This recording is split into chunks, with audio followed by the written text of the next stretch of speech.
Time to take your seat. kooxda kubadda cagta ee Liverpool ayaa ku guuleysatay koobka loo yaqaan Community Shield. kooxda Liverpool ayaa 3-1 kaga badisay kooxda kubadda cagta ee Manchester City. Liverpool ayaa ciyaarta qaybta hore ku hogaaminaysay 1 gool iyo waxba, iyadoo goolkaasina uu dhaliyay ciyaaryahanka la yiraahdo Alexander-Arnold. Kaambiyada dambe markii la isku soo noqday ayaa waxa u suura gashay kooxda kubadda cagta ee Manchester City inay hesho goolka barbaraha iyadoo 70 daqiiqo ciyaarta markii mareysay. ciyaartan ay ka harsantahay 20 daqiiqo oo uu dhaliyay ciyaaryahanka Alvarez.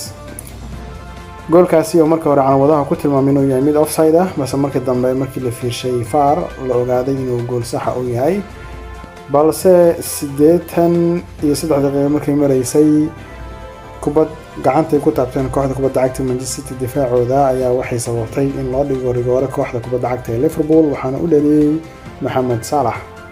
sidoo kale waxaa goolka saddexaad u dhaliyay kooxda kubadda cagta ee Liverpool ciyaaryahanka lagu magacaabo Darwin Núñez ayaa u sabab ahaa in kooxda kubadda cagta ee Man City penalty gasho ay Liverpool goolkii labaad ay ku dhalisay, balse markaana isaga ayaa gool madaxa oo jijifa ka dhaliyay kooxda kubadda cagta ee Man City, taasoo ciyaarta ka dhigtay 3-1 markii mareysay 94 daqiiqo 7 daqiiqo dheeraad lagu daray ciyaarta.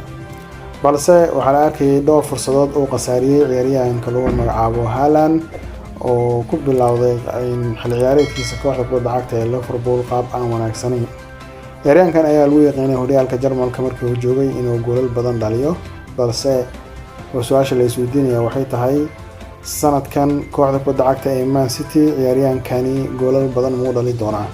Man City ayaa iska iibsay Gabriel Jesus markii uu yimid ninkan la yiraahdo Haaland, balse Jesus ayaa qaab ciyaareed fiican la qaadanay kooxda kubadda cagta ee Arsenal, balse waxaa isha lagu wada hayaa labadan ciyaaryahan sida ay labada naadi ay uga soo baxaan kaalmaha ay ka ciyaarayaan.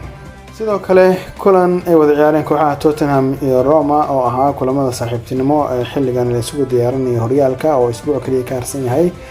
kooxda Tottenham ayaa waxa looga badiyay 1 gool iyo waxba, halka kooxda Roma ay ku badisay gool iyo waxba, waxaan u dhaliyay ciyaaryahanka la yiraahdo Ibanez. Jose Mourinho ayaa kooxdiisii hore ee Tottenham ka hor yimid, balse caawa gool ayuu la hooyanayaa. waa ku mahadsantahay daawashada barnaamijka. fadlan subscribe saar channelka haddii aad ku cusub tahay, haddii kalena sidoo kale waxaa saartaa like videoga si asxaab fara badan u gaaro. waana ku mahadsantahay daawashada muuqaalkan.